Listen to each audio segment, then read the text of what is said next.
Bonjour à tous, je suis à Kamala Beach, la plage de Kamala, qui se trouve sur la côte ouest de Phuket, un peu au nord de Patong. Patong, qui est une plage très connue aussi, est à peine 10 minutes en voiture ou en scooter.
Phuket a toujours une Sunbox. Il y a eu fin de l'année dernière un revirement du gouvernement qui avait commencé à assouplir les conditions de quarantaine de la Sunbox, qui était passé d'une semaine à un jour. C'était le stop and go, je crois qu'ils appelaient ça. Donc qui était vraiment une levée quasi totale de la quarantaine. Avec l'arrivée de l'Omicron en Thaïlande, le gouvernement a fait marche arrière. Il est revenu au schéma habituel de la quarantaine d'une semaine dans une Sunbox, donc Phuket est une Sunbox. Et puis, sauf erreur, on peut toujours après cette semaine-là voyager vers d'autres destinations en Thaïlande. Alors la différence qu'il y a eu la fin de l'année dernière, c'est qu'au départ, il n'y avait que Phuket qui était déclaré comme Sandbox, comme zone favorisée, on va dire, touristique favorisée. Là, il y a plusieurs autres provinces, dont Bangkok, dont Koh Samui. Koh Samui qui a perdu son statut de Sandbox, qui l'a retrouvé maintenant. Donc ils sont sous ce régime préférentiel, on va dire, qui permet aux touristes de venir avec une quarantaine minimale, dans des conditions très souples, puisqu'en fin de compte la quarantaine c'est au niveau de l'île, c'est pas au niveau d'un hôtel, c'est au niveau de l'île.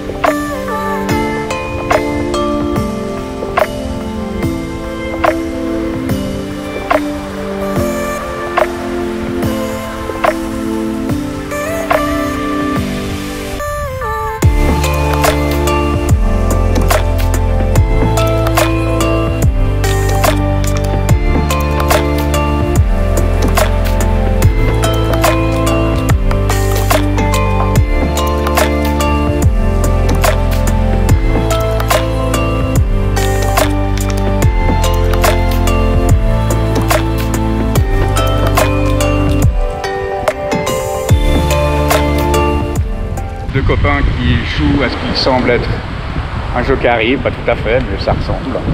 Ça me rappelle toujours OSS 117.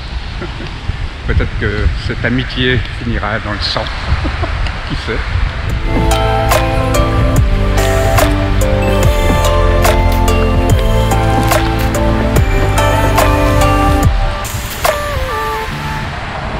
Alors il y a pas mal d'activités nautiques. Je ne suis pas super fan de ça, mais il y a beaucoup d'enfants, il y a beaucoup de familles. Et pour les familles, c'est vrai que c'est bien de voir leurs enfants s'amuser. Des bananes qui sont tirées derrière des hors-bords. Il y a aussi du parachute ascensionnel. Je vous mets juste en garde par rapport au parachute ascensionnel. Il y a eu plusieurs accidents assez spectaculaires avec ces parachutes-là, dont le dernier il y a à peine quelques mois.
Alors à Kamala, il y a un certain nombre d'hôtels qui sont vraiment les pieds sur la plage. Alors en octobre j'étais là et j'avais un hôtel qui était vraiment à 20 mètres de la plage. Ma chambre était à 20 mètres de la plage. Et j'avais payé extrêmement bon marché. J'avais payé 800 bahts la nuit. J'y étais resté 3 semaines parce qu'à 800 bahts la nuit, ce qui est à peu près un peu plus d'une vingtaine d'euros, c'était extrêmement bon marché pour une chambre qui était tout à fait correcte. C'est pas 4 étoiles, hein, c'était pas 4 étoiles. Mais enfin, c'était une grande chambre à peu près 50 mètres carrés. Encore une fois, les pieds vraiment sur la plage. Je sortais, c'était même pas une minute, c'était 30 secondes que j'étais sur la plage. Donc c'était très bon marché. J'ai vu, quand j'ai essayé de relouer cette même chambre pour la fin de l'année, puisque je suis arrivé là, en gros, pour passer les fêtes de fin d'année, les chambres commençaient à 8000 bahts, soit 10 fois plus cher que ce que j'avais payé. Donc j'ai préféré prendre un hôtel qui est un petit peu plus loin de la plage, c'est-à-dire qu'il est en gros à 2 minutes, à 200 mètres, de 300 mètres de la plage, qui est tout à fait bien, où je paye 1300 bahts la nuit, et qui est tout à fait bien. Il y a évidemment à Kamala, vous trouverez toutes sortes d'hôtels, du meilleur marché au plus cher. Meilleur marché, ça peut être vraiment 500-600 bahts même la nuit. Alors évidemment, il ne faut pas vous attendre au confort d'un 3 étoiles. Mais vous pouvez. Et puis il y a aussi des hôtels beaucoup plus chers, on verra tout à l'heure. Il y a le Novotel qui est un peu plus cher. Et puis l'Intercontinental qui est carrément du luxe, et d'autres hôtels qui sont des 4 étoiles. Qui sont très chers. Et ils le sont particulièrement, ils l'étaient en tout cas particulièrement pour cette fin d'année. Traditionnellement, beaucoup d'étrangers viennent passer les fêtes en Thaïlande parce que l'Europe est sous la grisaille et la neige. Et ici, ben voilà, c'était ça, c'est un soleil absolument resplendissant, un ciel bleu total. Alors c'est pas tous les jours comme ça non plus, hein. Faut bien savoir que dans les pays tropicaux, c'est pas l'Afrique du Nord par exemple. Si vous allez, moi j'allais souvent en vacances en Égypte, où là vous êtes sûr que vous n'avez jamais un jour de pluie quasi. C'est extrêmement rare qu'il pleuve, c'est le désert donc forcément. Là c'est un climat tropical, donc ça veut dire qu'il y a régulièrement quand même des averses, de la pluie, mais dans la haute saison qui commence en gros on va dire tout début décembre, même fin novembre, qui se termine en mars. C'est là où il y a le moins de pluie, c'est là où il fait le moins chaud, donc c'est considéré comme la haute saison touristique. Il y a aussi quelque chose d'important à savoir, Et c'est pour ça que dans mon premier séjour, j'ai payé très très bon marché. C'est qu'en gros, entre la basse saison et la haute saison en Thaïlande, pour une même chambre d'hôtel, vous allez payer du simple au double. Et c'est vraiment ça, hein. La même chambre en septembre, elle est 2 fois moins chère qu'en janvier. Donc c'est assez important aussi de le savoir. Mais il faut savoir aussi que pendant la saison des pluies, donc la basse saison, ça ne veut pas dire qu'il va pleuvoir tout le temps, hein. C'est pas les ciels gris bas où il pleut tout le temps qu'on connaît en Europe, on peut connaître en Europe. Là vous aurez très souvent des averses qui peuvent durer 1 ou 2, 3 heures, et puis ensuite vous allez avoir quelques heures aussi de plein soleil avec une température qui restera toujours extrêmement agréable, voire même chaude. La basse saison c'est plutôt chaud. Donc c'est des choix. C'est des choix. La basse saison c'est quand même qui commence à peu près d'avril et qui va jusqu'à octobre. Vous avez des prix qui sont très très avantageux. Les hôtels, encore une fois, sont en général moitié moins chers que pendant la haute saison.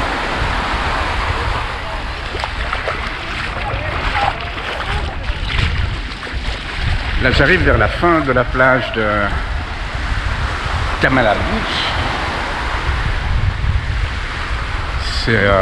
C'est une excellente promenade de faire tout le long de la plage depuis le départ au sud jusqu'ici au nord de la plage. C'est une bonne balade d'une demi-heure pour y aller, une demi-heure pour venir. Vous faites vos 6000 pas si vous avez un tracker de pas. Donc c'est une bonne manière de faire un petit peu d'activité, d'avoir une activité qui reste absolument agréable, encore une fois avec ce vent qui vous rafraîchit. Et puis si tout à coup vous avez un coup de chaud ou que le vent baisse, il vous suffit juste de rentrer dans la mer. Il vous suffit juste de rentrer dans la mer pour vous rafraîchir.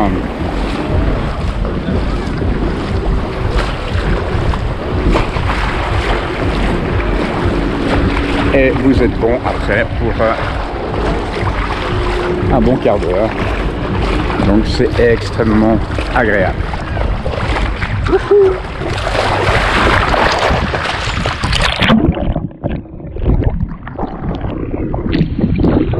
Comme je ne vais pas avoir trop d'eau sur mon objectif.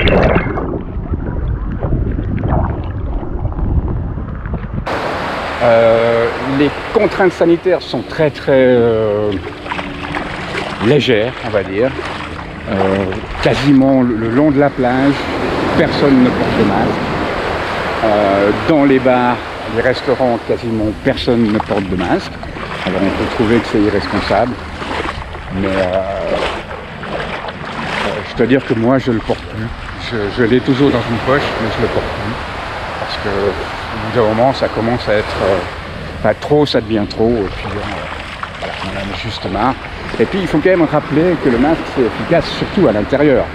Et c'est le paradoxe du masque qui est imposé à l'extérieur mais pas à l'intérieur. Alors que c'est exactement le contraire probablement qui devrait être fait. Puisque les risques de contamination par des micro-gouttelettes transportées par l'air est beaucoup plus grand dans des espaces fermés que dans des espaces ouverts, particulièrement au bord de la plage, là où on a la brise de la mer qui arrive. Et où on est, vous voyez, derrière moi, il y a relativement peu de gens, on se croise mais à quelques mètres les uns des autres. Donc je crois réellement que c'est pas, j'ai pas l'impression d'être un irresponsable complet.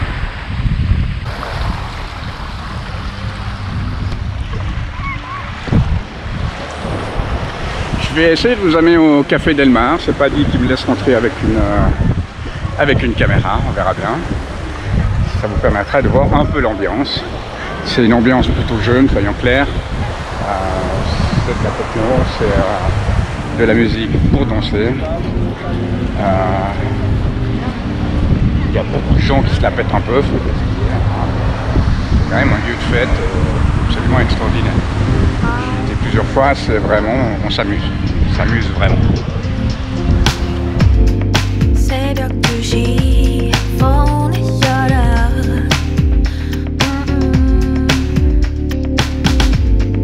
남들 인생 둘러보면 생각해 나만 또 없네 이제는 좋겠네 뭐 하는 걸까 에라 모르겠다 이제 덮어둘러야 다시가 Refocus your mind 이제 정신 차리고 제대로 생각해봐 새벽 3시 폰을 닫아 넌 감정 없이 거울 보면 생각해 좀만 예뻤으면 좀만 날씬했으면 뭐 하는 걸까 에라 모르겠다 이제 그만할래 좀 난가지가 Refocus your mind Voilà, je suis au Café Delmar. C'est absolument une ambiance décontractée, festif. Pour chiller la journée, il n'y a rien de mieux. Le soir en général, il y a des DJ. Le week-end, il vaut mieux réserver parce qu'il y a beaucoup de monde. Mais ça reste un endroit vraiment agréable, qui est mais vraiment les pieds dans le sable de la plage.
Il y a quelque chose que j'ai essayé, je ne l'ai pas filmé parce que c'était la première fois. J'ai essayé de stand-up paddle, qui est en fin de compte une espèce de board de surf avec une pagaie, une rame. Et puis vous vous tenez debout, donc stand-up, et vous ramez, paddle. Ça a l'air super chouette, c'est un peu dur en mer. J'avais essayé déjà une fois à Bangkok sur la rivière. Il faut acquérir l'équilibre. Mais je pense que c'est quelque chose que je vais essayer et dont peut-être je vais devenir un habitué. Je verrai si je croche ou pas. Mais là, ça m'a bien plu en tout cas. C'est un petit peu, je suis à l'eau toutes les 2 minutes, mais ça va en s'améliorant. Donc je suis assez optimiste sur le fait que je puisse faire ça de manière régulière. Je vous tiendrai au courant.